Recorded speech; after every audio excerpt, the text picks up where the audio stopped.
नमस्कार। विपक्ष के हंगामे के बावजूद भी वित्त मंत्री निर्मला सीतारमण ने बजट पेश किया। आइए सुनते हैं उन्हें कि इस बजट में गरीब और मिडिल वर्ग के लोगों को क्या मिलेगा। सदन में वो अपना भाषण रखने वाले हैं।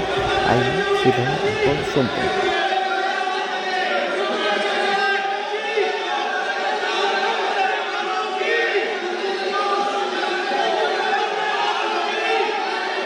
नोटिस दे दें।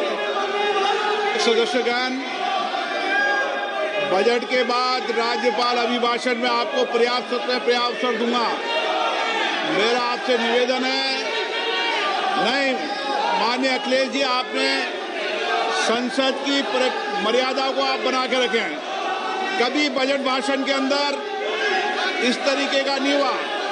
ये उचित नहीं है, ये उचित नहीं है। अखिलेश जी प्लीज, मैं आपको मौका दूंगा राज्यपाल अभिभाषण पे, प्लीज। नो, ये तरीका ठीक नहीं है। No,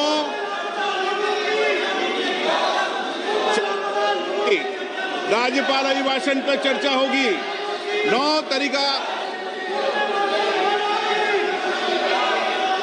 Honorable Speaker, I present the budget for 25-26. This budget continues our government's efforts to A. Accelerate growth, B. Secure inclusive development, C. Invigorate private sector investments, D. Uplift household sentiments, and E. Enhance spending power of India's rising middle class. Together, we embark on a journey to unlock our nation's tremendous potential for greater prosperity and global positioning under the leadership of Honorable Prime Minister Shri Narendra Modi. As we complete the first quarter of the 21st century, continuing geopolitical headwinds suggest lower global economic growth over the medium term. However, our aspiration for a Vikasit Bharat inspires us, and the transformative work we have done during our government's first 2 terms guides us to march forward resolutely. Our economy is the fastest growing among all major economies. Our development track record for the past 10 years and structural reforms have drawn global attention. Confidence in India's capability and potential has only grown in this period. We see the next 5 years as a unique opportunity to realize Sabka Vikas, stimulating balanced growth of all regions. The great Telugu poet and playwright Gurujada Apparao had said, "Deshamante matti kadoy, deshamante manushuloy," meaning a country is not 100% quality good school education, access to high quality, affordable and comprehensive health care, 100% skilled labor with meaningful employment, 70% women in economic activities, and farmers making our country the food basket of the world. In this budget, the proposed development measures span 10 broad areas focusing on Garib, youth, Annadata and Nari, spurring agricultural growth and productivity, building rural prosperity and resilience, taking everyone together on an inclusive growth path, boosting manufacturing and furthering Make in India, supporting MSMEs, enabling employment-led development, investing in people, economy and innovation, securing energy supplies, promoting exports and nurturing innovation. For this journey of development, our 4 powerful engines are agriculture, MSME, investments and exports. The fuel, our reforms, our guiding spirit, inclusivity, and the destination, Vikasit Bharat. This budget aims to initiate transformative reforms across 6 domains: During the first 5 years, these will augment our growth potential and global competitiveness. The domains are taxation, power sector, urban development, mining, financial sector, and regulatory reforms. Agriculture as the first engine. Now I move to specific proposals, beginning with agriculture as the first engine.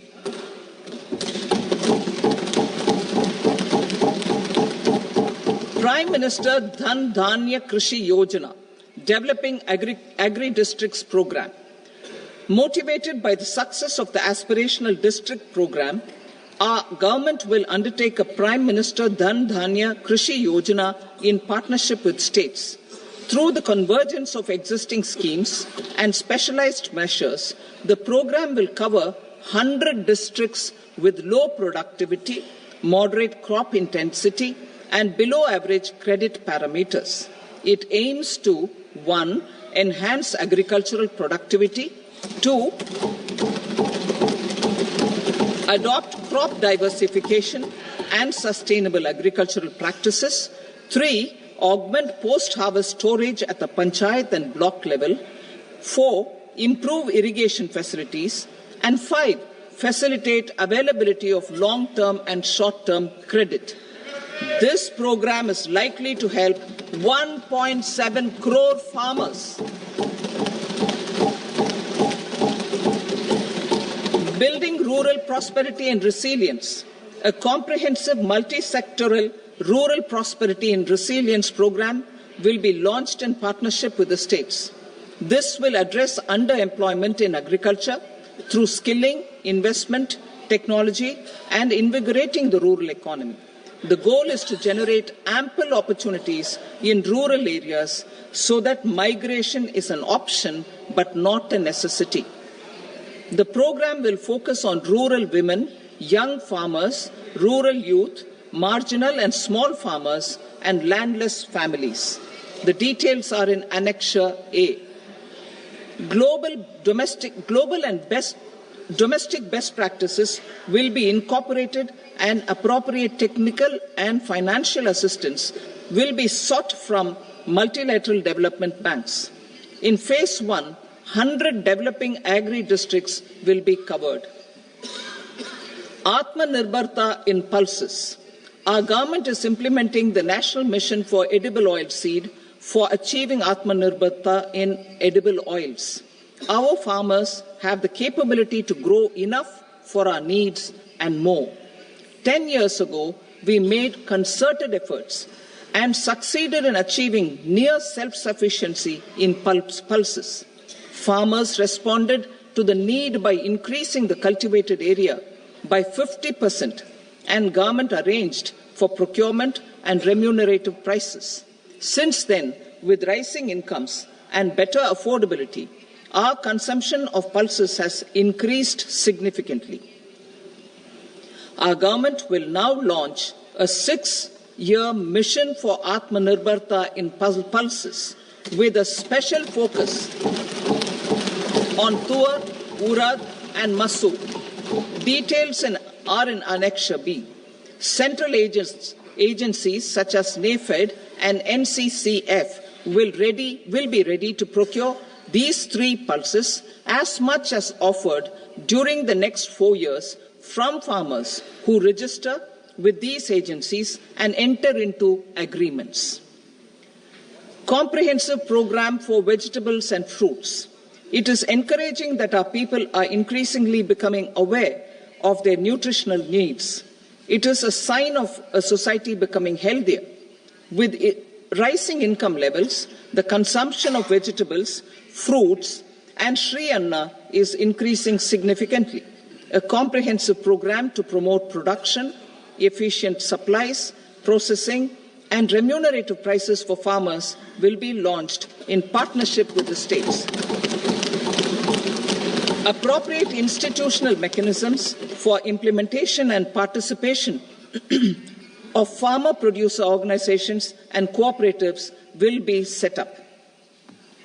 Makhana Board in Bihar. For this, there is a special opportunity for the people of Bihar. A Makana board will be established in the state to improve production, processing, value addition, and marketing of Makana. The people engaged in these activities will be organized into FPOs.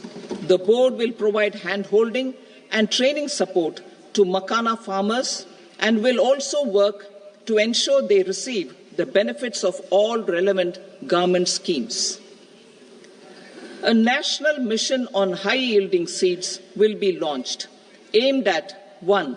Strengthening research ecosystem, 2. Targeted development and propagation of seeds with high yield, pest resistance, and climate resilience, and 3. Commercial availability of more than 100 seed varieties released since July 2024. India ranks second largest globally in fish production and aquaculture. Seafood exports are valued at 60,000 crore rupees.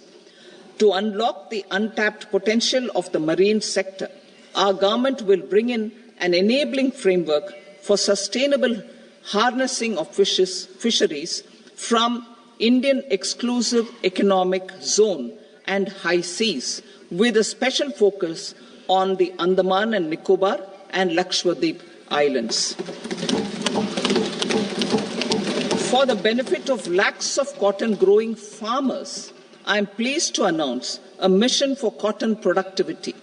This 5-year mission will facilitate significant improvements in productivity and sustainability of cotton farming and promote extra long staple cotton varieties.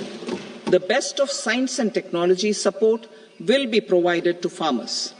Aligned with our integrated 5F vision for the textile sector, this will help in increasing incomes of the farmers and ensure a steady supply of quality cotton for rejuvenating India's traditional textile sector.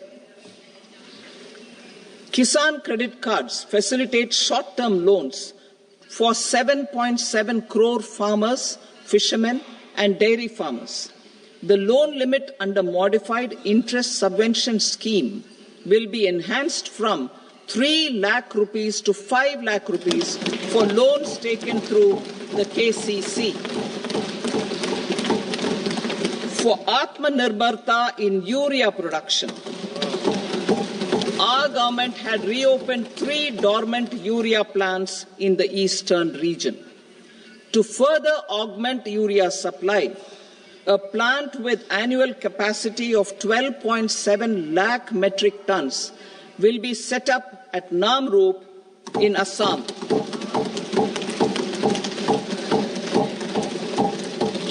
India Post, with 1.5 lakh rural post offices, complemented by the India Post Payment Bank and a vast network of 2.4 lakh Dak Sevaks, will be repositioned to act as a catalyst for the rural economy.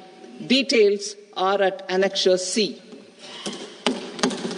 India Post will also be transformed as a large public logistics organization. This will meet the rising needs of Vishwakarmas, new entrepreneurs, women, self-help groups, MSMEs, and the large business organizations. Our government will provide support to NCDC for its lending operations for the cooperative sector.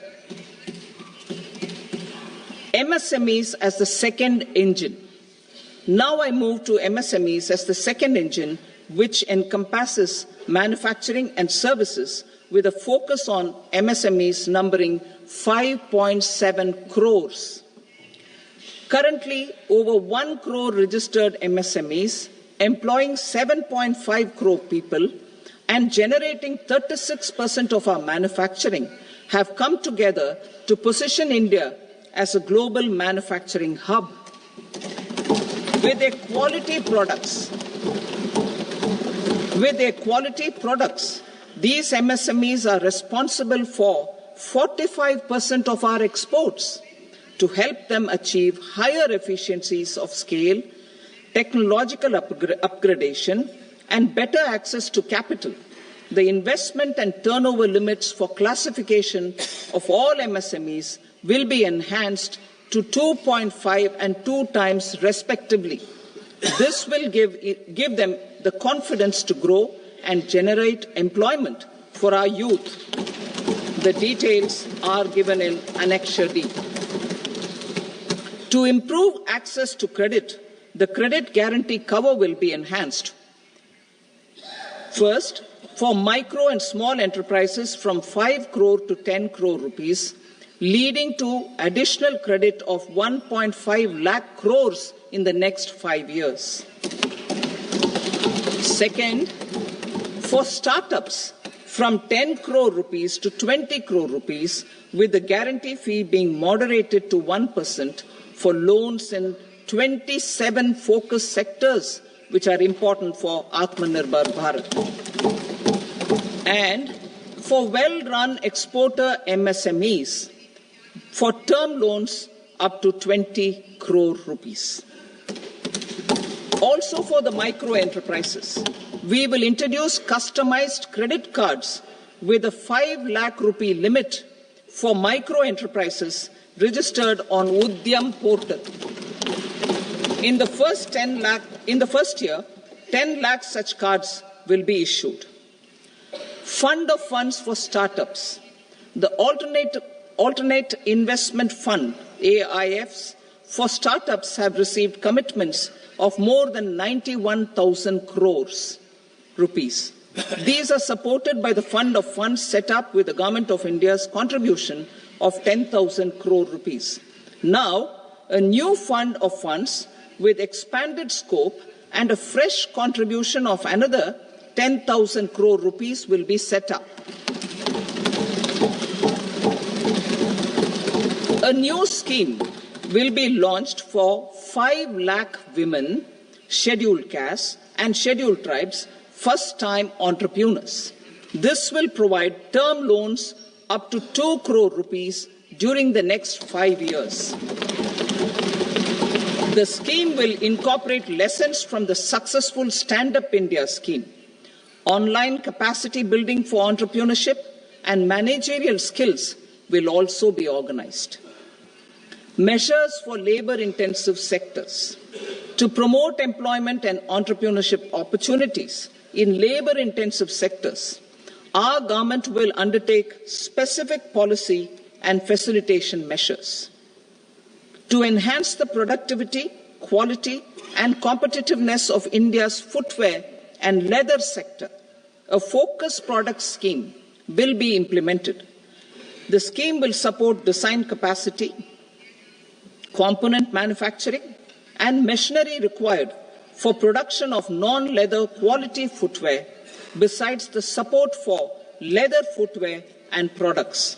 The scheme is expected to facilitate employment for 22 lakh persons, generate over 4 lakh crore rupees, and exports of over 1.1 lakh crore rupees. Measures for the toys sector. Building on the National Action Plan for Toys, we will implement a scheme to make India a global hub for toys. The scheme will focus on development of clusters, skills, and a manufacturing ecosystem that will create high-quality, unique, innovative, and sustainable toys that will represent the Made in India brand.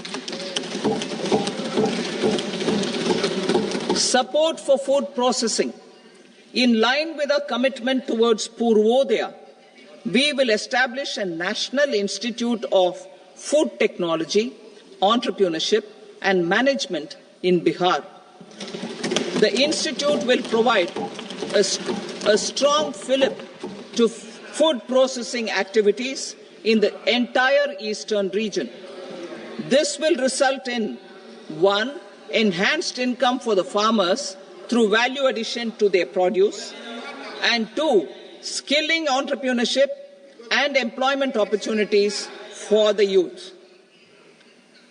Manufacturing mission, furthering Make in India. Our government will set up a national manufacturing mission covering small, medium and large industries for furthering Make in India by providing policy support, execution roadmaps, governance and monitoring framework for central ministries and states. Details are in Annexure E. Given our commitment to climate-friendly development, the mission will also support clean tech manufacturing. This will aim to improve domestic value addition and build our ecosystem for solar PV cells, EV batteries, motors and controllers, electrolyzers, wind turbines, very high voltage transmission equipment and grid-scale batteries. Investment as the third engine. Now I move to investment as the third engine, which encompasses investing in people, investing in the economy, and investing in innovation. Investing in people. Saksham Anganwadi and Poshan 2.0. Saksham Anganwadi and Poshan 2.0 program provides nutritional support to more than 8 crore children, 1 crore pregnant women and lactating mothers all over the country, and about 20 lakh adolescent girls in aspirational districts and the Northeast region. The cost norms for these nutritional support will be enhanced appropriately. Atal Tinkering Labs. 50,000 Atal Tinkering Labs will be set up in government schools in the next 5 years to cultivate the spirit of curiosity and innovation and foster a scientific temper among young minds. Broadband connectivity to government secondary schools and PHCs. Broadband connectivity will be provided to all government secondary schools and primary health centers in rural areas under the BharatNet project. Bharatiya Bhasha Pustak Scheme. We propose to implement a Bharatiya Bhasha Pustak scheme to provide digital form Indian language books for schools and for higher education. This aims to help students understand their subjects better and in their language. National Centers of Excellence for Skilling. Building on the initiative announced in the July 24 budget, 5 national centers of excellence for skilling will be set up with global expertise and partnerships to equip our youth with the skills required for Make for India, Make for the World manufacturing. The partnership will cover curriculum design, training of trainers, and a skills certification framework and periodic reviews. Expansion of capacity in IITs. Total number of students in 23 IITs has increased 100% from 65,000 to 1.35 lakh in the past 10 years.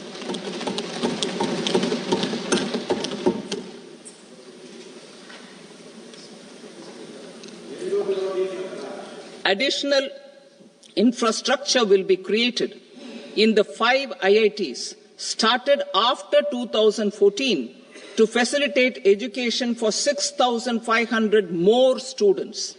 Hostel and other infrastructure capacity at IIT Patna will also be expanded.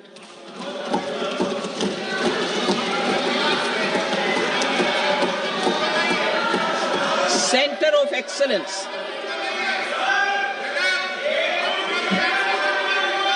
Center of Excellence in AI for Education. I had announced 3 centers of excellence in artificial intelligence for agriculture, health, and sustainable cities in 2023. Now a center of excellence in artificial intelligence for education will be set up with a total outlay of 500 crores. Expansion of medical education. Our government has added almost 1.1 lakh undergraduate and postgraduate medical education seats in 10 years, an increase of 130%. In the next year, 10,000 additional seats will be added in medical colleges and hospitals towards the goal of adding 75,000 seats in the next 5 years. Daycare cancer centers in all district hospitals. Our government will facilitate setting up of daycare cancer centers in all district hospitals in the next 3 years. 200 centers will be established in 25-26 itself.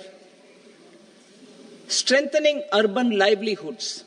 Our government has been giving priority to assisting urban poor and vulnerable groups.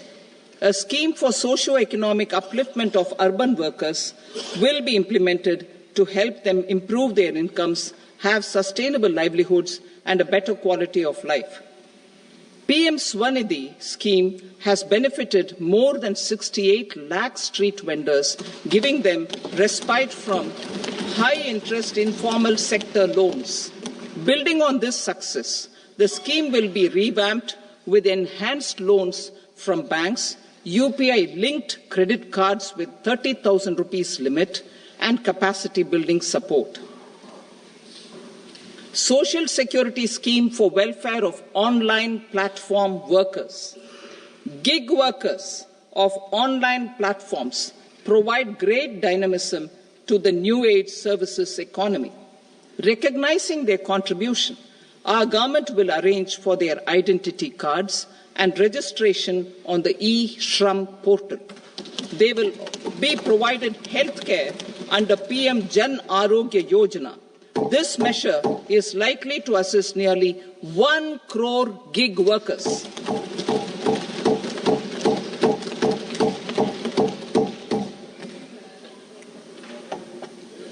Investing in the economy. Public-private partnership in infrastructure. Each infrastructure-related ministry will come up with a 3-year pipeline of projects that can be implemented in PPP mode. States will also be encouraged to do so and can seek support from the India Infrastructure Project Development Fund, which is a scheme to prepare PPP proposals. Support to states for infrastructure. An outlay of 1.5 lakh crore is proposed for the 50-year interest-free loans to states for capital expenditure and incentives for reforms. Building on the success of the first asset monetization plan announced in 2021, the second plan for 2025 to 30 will be launched to plough back capital of 10 lakh crore in new projects. Regulatory and fiscal measures will be fine-tuned to support the plan. Jal Jeevan Mission. Since 2019, 15 crore households representing 80% of India's rural population have been provided access to portable tap water connections. To achieve 100% coverage, I am pleased to announce the extension of this mission until 2028 with an enhanced total outlay. The mission's focus will be on the quality of infrastructure and O&M of rural piped water supply schemes through Jan Bhagidari. A separate MOU or separate MOUs will be signed with the states and union territories to ensure sustainability and citizen-centric water services delivery. Urban sector reforms. Building on the July budget proposals, urban sector reforms related to governance, municipal services, urban land and planning will be incentivized. Urban Challenge Fund. The government will set up an urban challenge fund of 1 lakh crore rupees to implement the proposals for cities as growth hubs, creative redevelopment of cities, and for water and sanitation purposes announced in the July budget. This fund will finance up to 25% of the cost of bankable projects, with a stipulation that at least 50% of the cost is funded from bonds, bank loans, and PPPs. An allocation of 10,000 crore is proposed in 2025-26. Power sector reforms. We will incentivize electricity distribution reforms and augmentation of intra-state transmission capacity by states. This will improve financial health and capacity of electricity companies. Additional borrowing of 0.5% of GSDP will be allowed to states contingent on these reforms. Nuclear energy mission for Vikasit Bharat. Development of at least 100 gigawatt of nuclear energy by 2047 is essential for our energy transition efforts. For an active partnership with the private sector towards this goal, amendments to the Atomic Energy Act and the Civil Liability for Nuclear Damage Act will be taken up. A nuclear energy mission for research and development of small modular reactors with an outlay of 20,000 crore will be set up. At least 5 indigenously developed small modular reactors will be operationalized by 2033. Shipbuilding. The shipbuilding financial assistance policy will be revamped to address cost disadvantages. This will also include credit notes for shipbreaking in Indian yards to promote the circular economy. Large ships above a specified size will be included in the infrastructure harmonized master list. Shipbuilding clusters will be facilitated to increase the range, categories, and capacity of ships. This will include additional infrastructure, facilities, skilling, and technology to develop the entire ecosystem. Maritime Development Fund. For long-term financing for the maritime industry, a Maritime Development Fund with a corpus of 25,000 crore rupees will be set up. This will be for distributed support and promoting competition. This will have up to 49% contribution by the government, and the balance will be mobilized from ports and from private sector. UDAN regional connectivity schemes. UDAN has enabled 1.5 crore middle-class people to meet their aspirations for speedier travel. The scheme has connected 88 airports, and operationalized 619 routes. Inspired by that success, a modified UDAN scheme will be launched to enhance regional connectivity to 120 new destinations and carry 4 crore passengers in the next 10 years. 4 crore additional passengers in the next 10 years.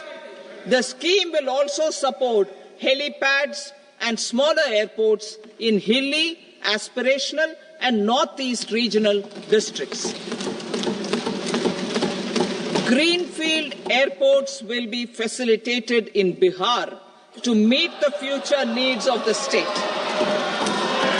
These will be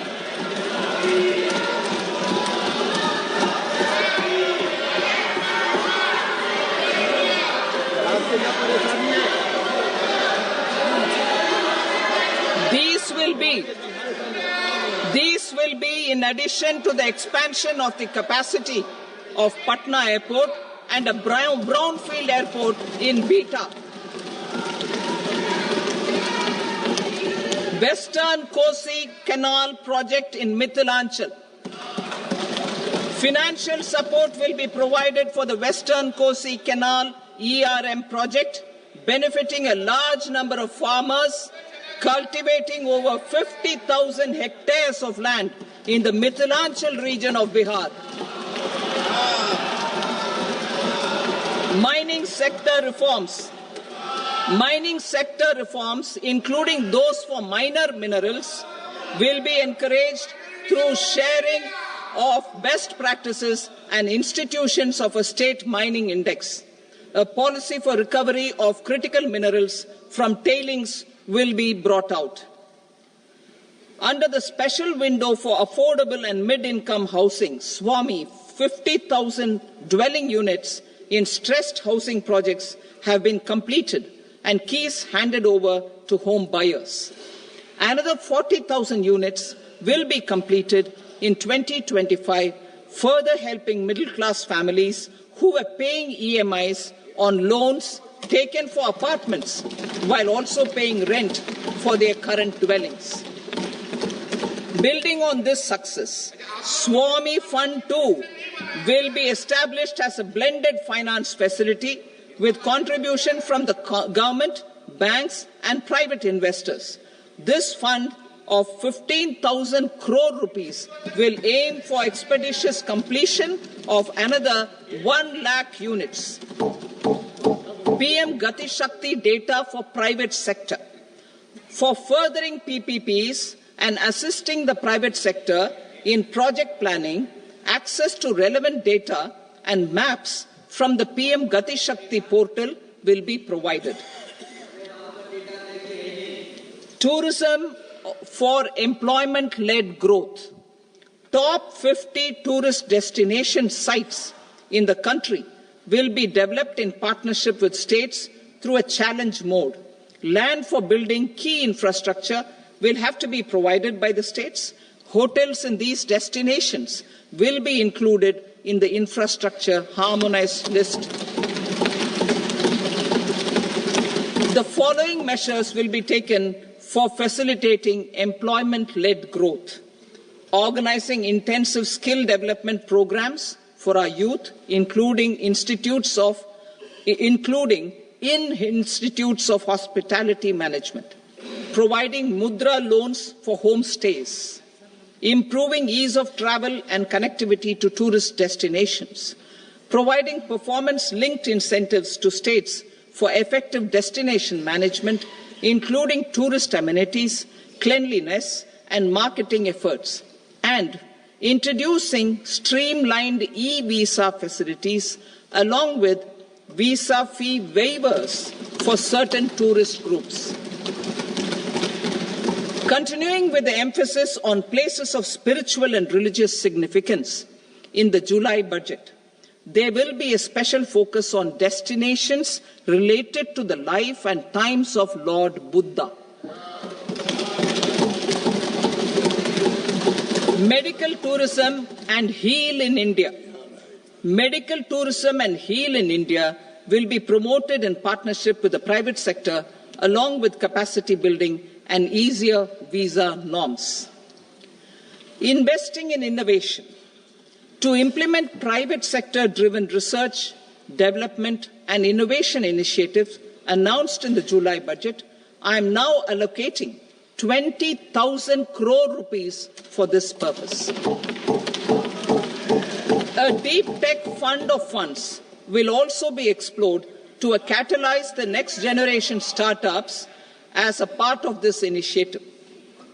Lines will be set up script heritage with academic institutions, museums, libraries and private collectors will be undertaken to cover more than 1 crore manuscripts. We will set up a national digital repository of Indian knowledge systems for knowledge sharing. Now I move to exports as the fourth engine. We will set up an export promotion mission with sectoral and ministerial targets driven jointly by the Ministries of Commerce, MSME and Finance. It will facilitate easy access to export credit, cross-border factoring support, support to MSMEs to tackle non-tariff measures in overseas markets. A digital public infrastructure, Bharat Trade Net, for international trade will be set up as a unified platform for trade documentation and financing solutions. This will complement the Unified Logistics Interface Platform. The BTN will be aligned with international practices. Support will be provided to develop domestic manufacturing capacities for our economy's integration with global supply chains. Sectors will be identified based on objective criteria. Facilitation groups with participation of senior officers and industry representatives will be formed for select products and supply chains. Through this, there are huge opportunities related to Industry 4.0, which needs high skills and talent. Our youth have both. Our government will support the domestic electronic equipment industry to leverage this opportunity for the benefit of our youth. A national framework will be formulated as guidance to states for promoting global capability centers in emerging Tier 2 cities. This will suggest measures for enhancing availability of talent and infrastructure, building bylaw reforms, and mechanisms for collaboration with industry. Our government will facilitate upgradation of infrastructure and warehousing for air cargo, including high-value perishable horticultural produce. Cargo screening and customs protocol will be streamlined and made user-friendly. Reforms as the fuel. Over the past 10 years, our government has implemented several reforms for convenience of taxpayers, such as faceless assessment, 2, taxpayer charter, 3, faster returns, 4, almost 99% returns being on self-assessment, and 5, Vivad Se Vishwas scheme.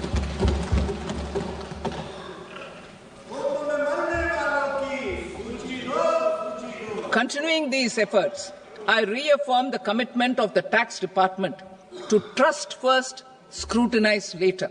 I also propose to introduce the new income tax bill next week. I will detail the indirect tax reforms and changes in direct taxes in Part B. Financial sector reforms. The FDI limit for the insurance sector will be raised from 74 to 100%. This enhanced limit will be available for those companies which invest the entire premium in India. The current guardrails and conditionalities associated with foreign investment will be reviewed and simplified. The services of India Post Payment Bank will be deepened and expanded in rural areas. NABFID will set up a partial credit enhancement facility for corporate bonds for infrastructure. Public sector banks will develop Grameen Credit Score framework to serve the credit needs of SHG members and people in rural areas. A forum for regulatory coordination and development of pension products will be set up. To implement the earlier announcement on simplifying the KYC processes, the revamped Central KYC Registry will be rolled out in 2025. We will also implement a streamlined system for periodic updating. Requirements and procedures for speedy approval of company mergers will be rationalized. The scope for fast-track mergers will also be widened and the process made simpler.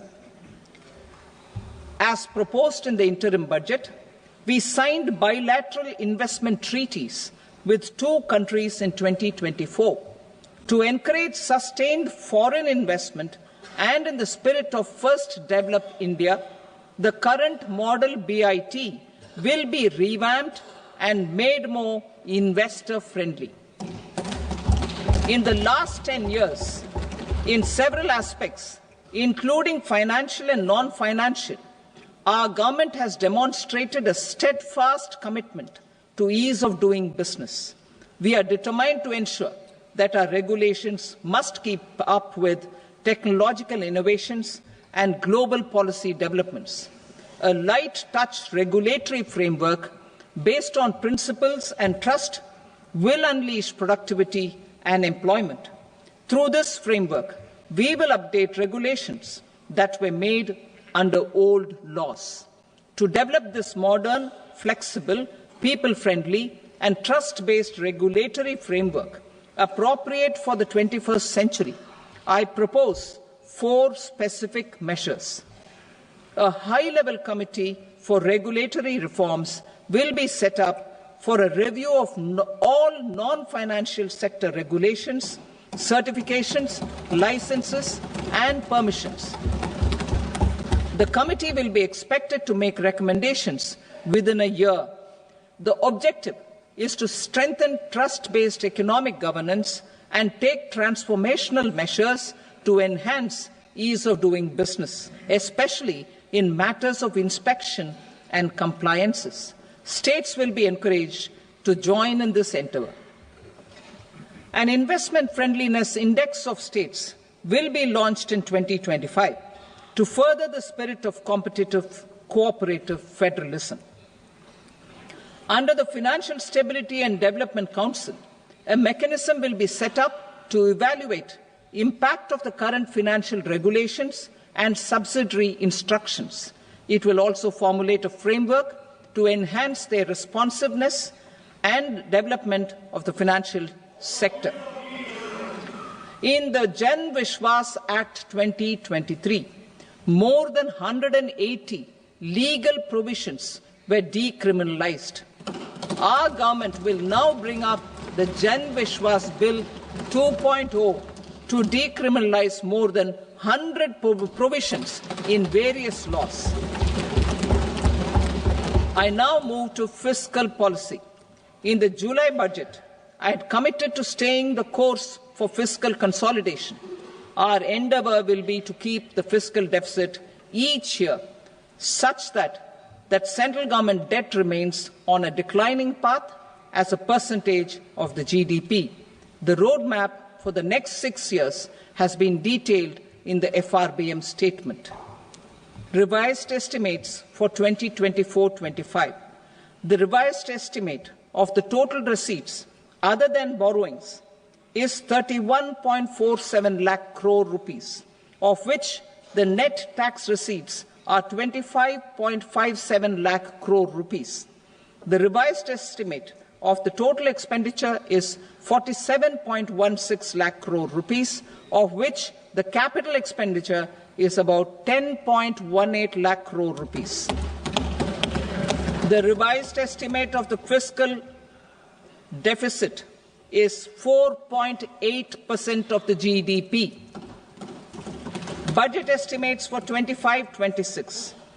Coming to 25-26, the total receipts other than borrowings and total expenditure are estimated at 34.96 lakh crore rupees and 50.65 lakh crore rupees respectively. The net tax receipts are estimated at 28.37 lakh crore rupees. The fiscal deficit is estimated to be 4.4% of GDP. To finance the fiscal deficit, the net market borrowings from dated securities are estimated at 11.54 lakh crore. The balance financing is expected to come from small savings and other sources. The gross market borrowings are estimated at 14.82 lakh crore rupees. I will now move to Part B. Indirect taxes. My proposals relating to customs aim to rationalize tariff structure and address duty inversion. These will also support domestic manufacturing and value addition, promote exports, facilitate trade, and provide relief to common people. Rationalization of customs tariff structure for industrial goods. As a part of comprehensive review of customs rate structure announced in July 2024 budget, I propose to 1. remove 7 tariff rates. This is over and above the 7 tariff rates removed in 23-24 budget. After this, there will be only 8 remaining tariff rates, including 0 rate. 2. Apply appropriate cess to broadly maintain effective duty incidence, except on a few items where such incidents will reduce marginally. 3. Levy not more than 1 cess or surcharge. Therefore, I propose to exempt social welfare surcharge on 82 tariff lines that are subject to a cess. I shall now take up sector-specific proposals. To provide relief to patients, particularly those suffering from cancer, rare diseases, and other severe chronic diseases, I propose to add 36 life-saving drugs and medicines to the list of medicines fully exempted from basic custom duty.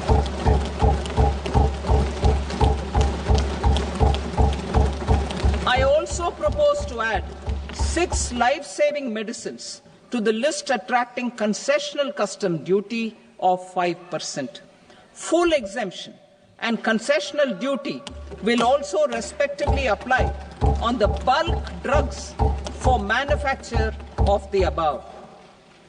Specified drugs and medicines under patient assistance programs run by the pharmaceutical companies are fully exempt from BCD, provided the medicines are supplied free of cost to the patients. I propose to add 37 more medicines along with 13 new patient assistance programs. Support to domestic manufacturing and value addition. Critical minerals. In the July 2024 budget, I had fully exempted BCD on 25 critical minerals that are not domestically available. I had also reduced BCD of 2 other such minerals to provide a major fillip to their processing, especially by MSMEs. Now, I propose to fully exempt cobalt powder and waste, the scrap of lithium-ion battery, lead, zinc, and 12 more critical minerals. This will help secure the availability for manufacturing in India and promote more jobs for our youth. To promote domestic production of technical textile products such as agro-textiles, medical textiles, and geotextiles at competitive prices, I propose to add 2 more types of shuttle-less looms to the list of fully exempted textile machinery. I also propose to revise the BCD rate on knitted fabrics covered by 9 tariff lines from 10 or 20 to 20% or 115 rupees per kg, whichever is higher.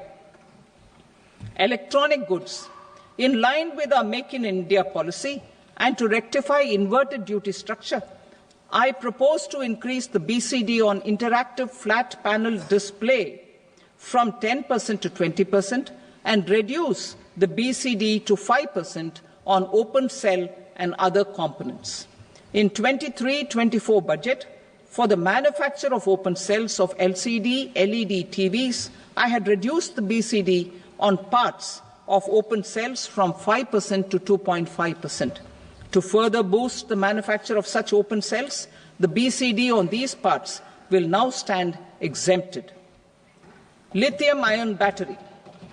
To the list of exempted capital goods, I propose to add 35 additional capital goods for EV battery manufacturing and 28 additional capital goods for mobile phone battery manufacturing. This will boost domestic manufacture of lithium-ion batteries, both for mobile phones and for electric vehicles. Shipping sector. Considering that shipbuilding has a long gestation period, I propose to continue the exemption of BCD on raw materials, components, consumables, or parts for the manufacture of ships for another 10 years.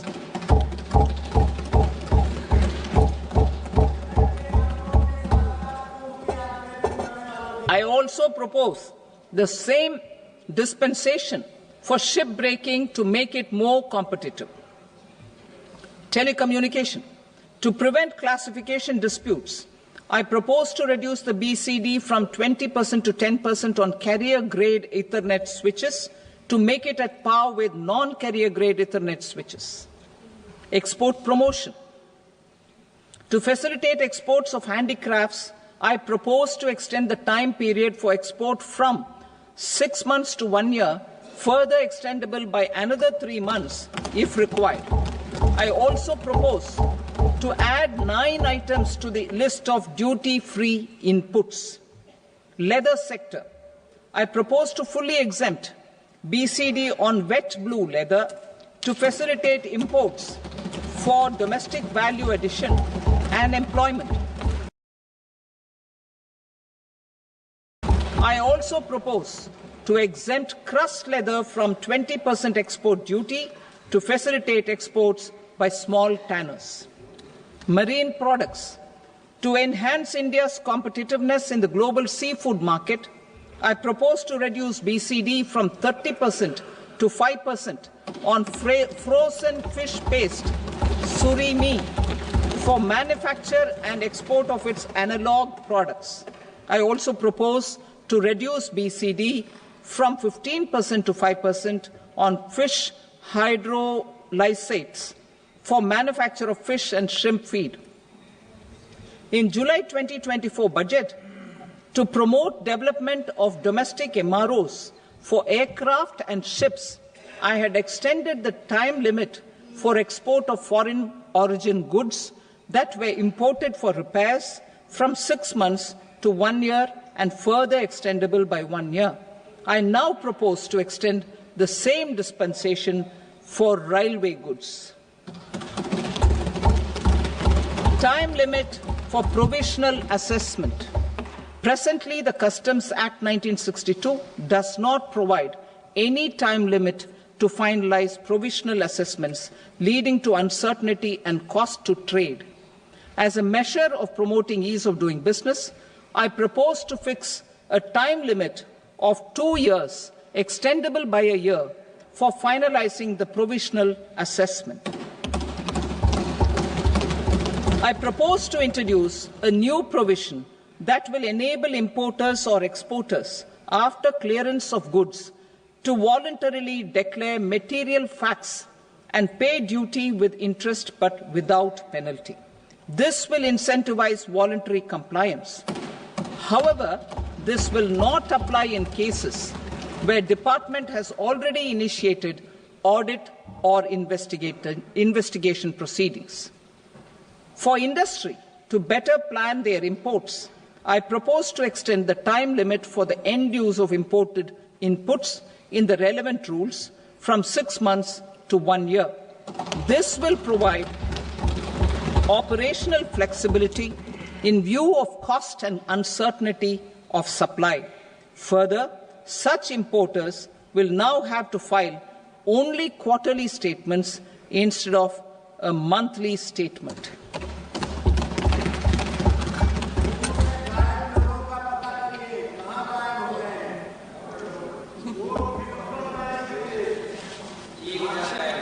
I now come to my direct tax proposals.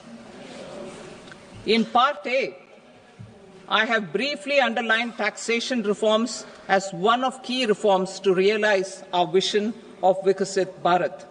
In respect of criminal law, our government had earlier ushered in Bharatiya Nyaya Sanhita, replacing Bharatiya Danda Sanhita. I am happy to inform this august House and the country that for new income tax bill will carry forward the same spirit of Nyaya in its drafting as well. The new bill will be clear and direct in text, with close to half of the present law in terms of both chapters and words. It will be simple to understand for taxpayers and tax administrators, leading to tax certainty and reduced litigation. Reforms, however, are not a destination. They are means to achieve good governance for our people and economy. Providing good governance primarily involves being responsive. The Tirukural captures this in verse 542, which reads, Vaanokki vaazhum ulagallam, mannavan kol nokki vaazhum kudi. Meaning, just as the living beings live expecting rains, citizens live expecting good governance. Our government is committed to keeping an ear to the ground and a finger on the pulse and responding while balancing our national building efforts.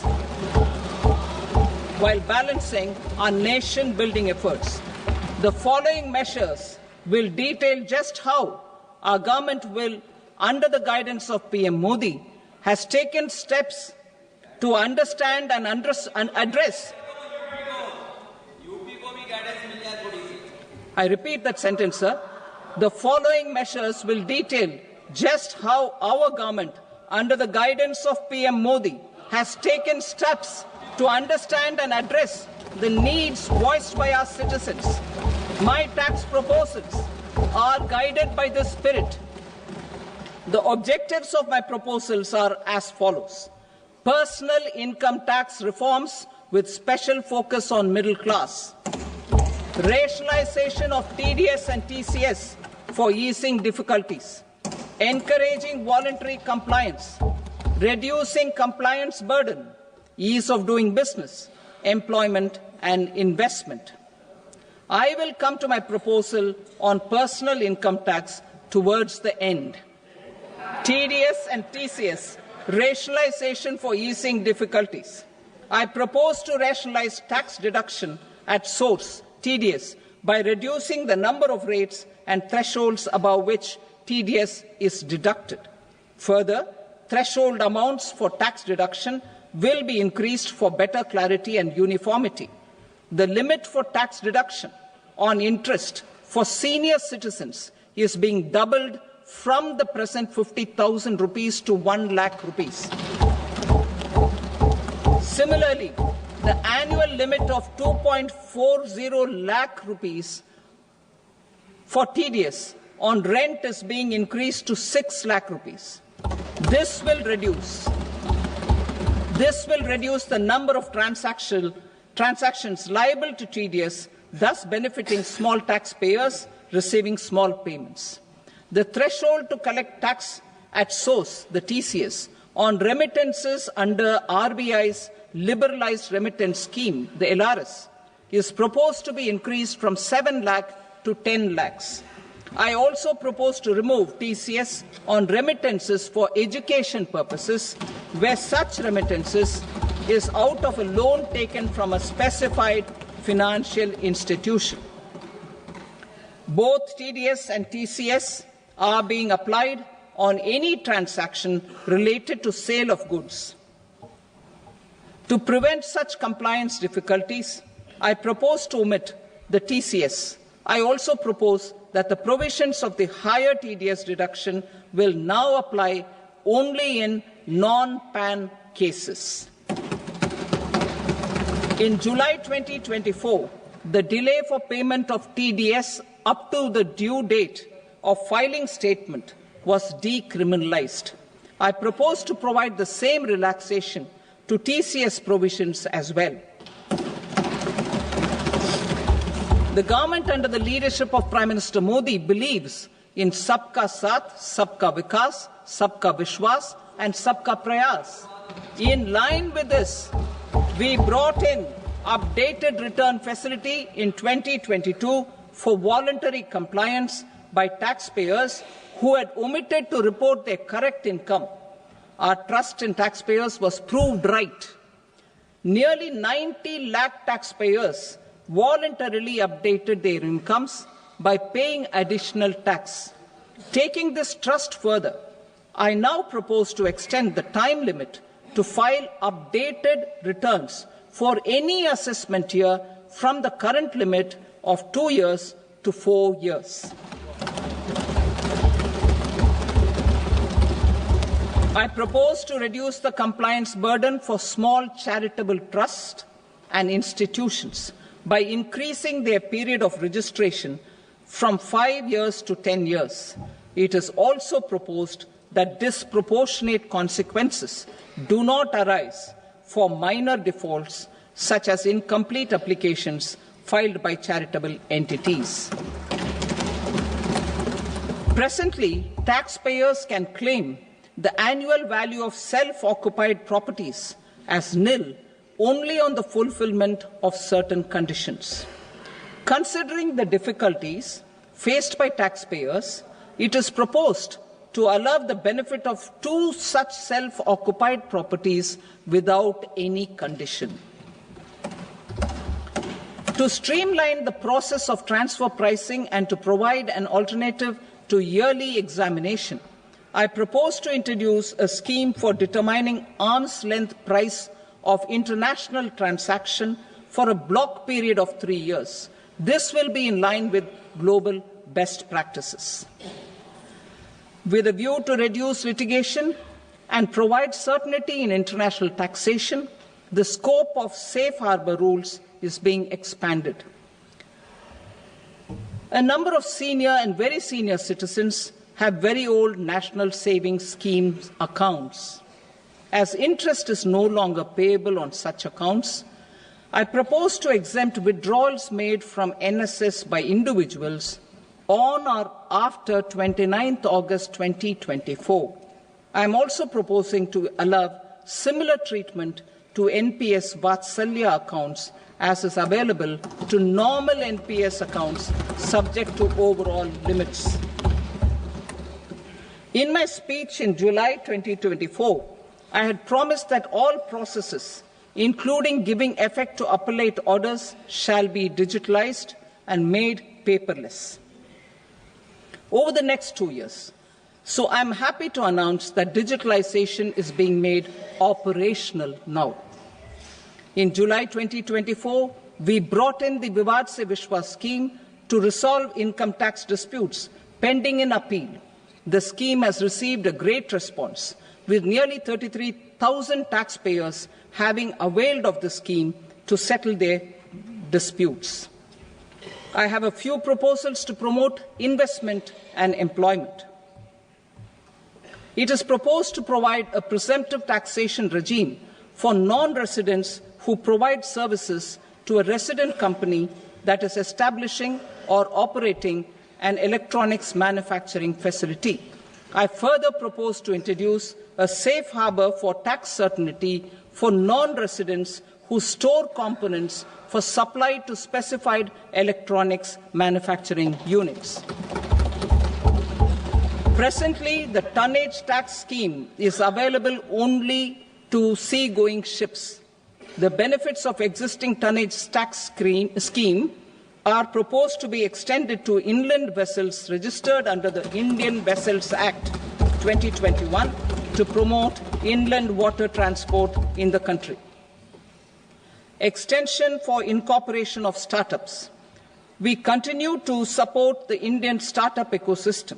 I propose to extend the period of incorporation by 5 years to allow the benefit available to startups which are incorporated before 1/4/2030.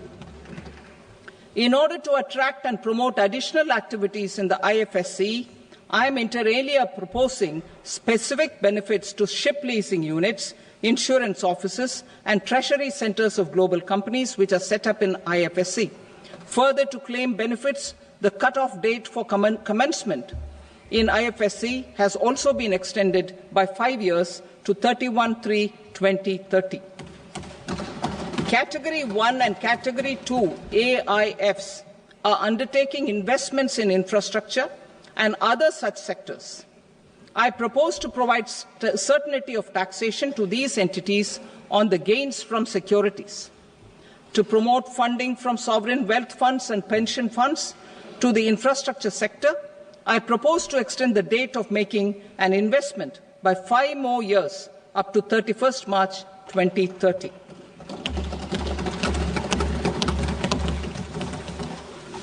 Personal income tax reforms with special focus on middle class.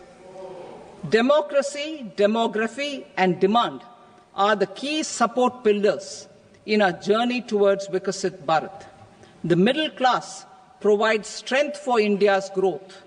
This government, under the leadership of Prime Minister Modi, has always believed in the admirable energy and ability of the middle class in nation building.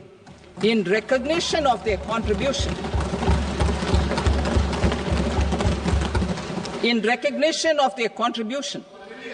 we have periodically reduced their tax burden.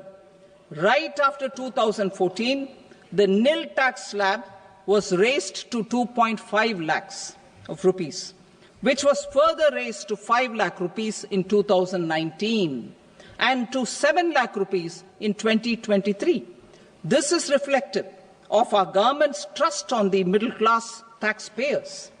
I am now happy to announce that there will be no income tax payable up to income of 12 lakh rupees.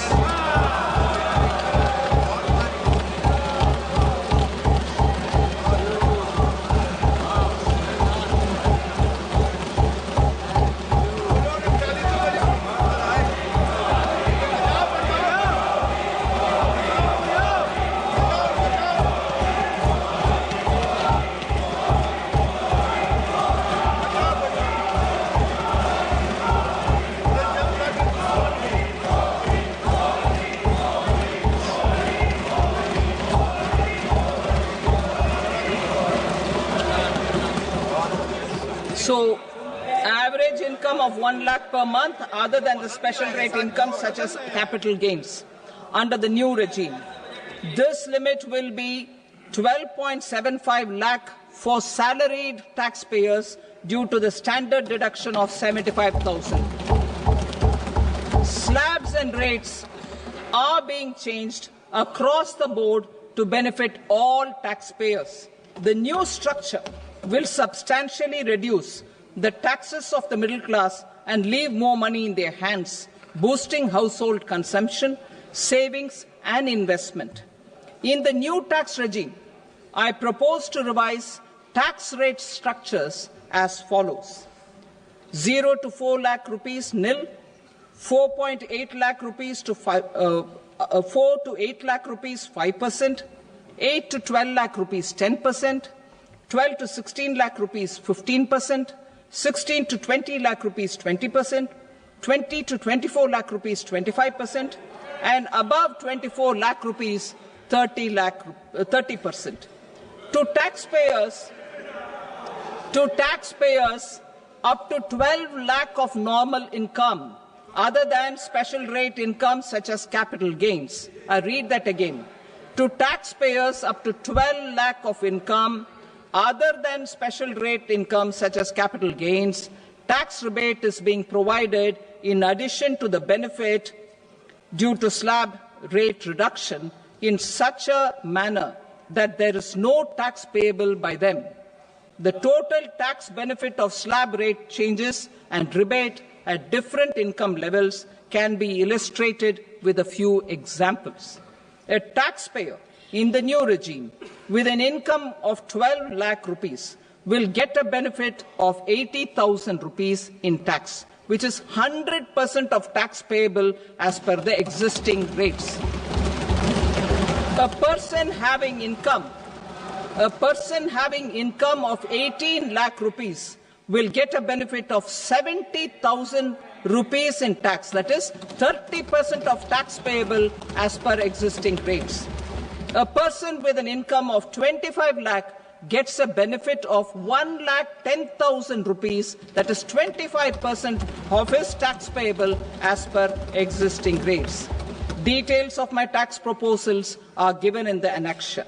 As a result of these proposals, Honourable Speaker, sir, revenue of about 1 lakh crore in direct taxes and 2,600 crores in indirect taxes will be foregone. Mr. Speaker, sir, with this, I commend the budget to this august House.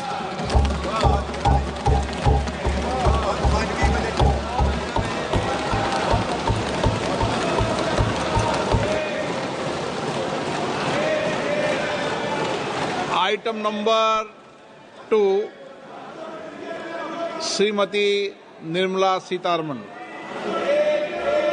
Sir, with your permission, I rise to lay on the table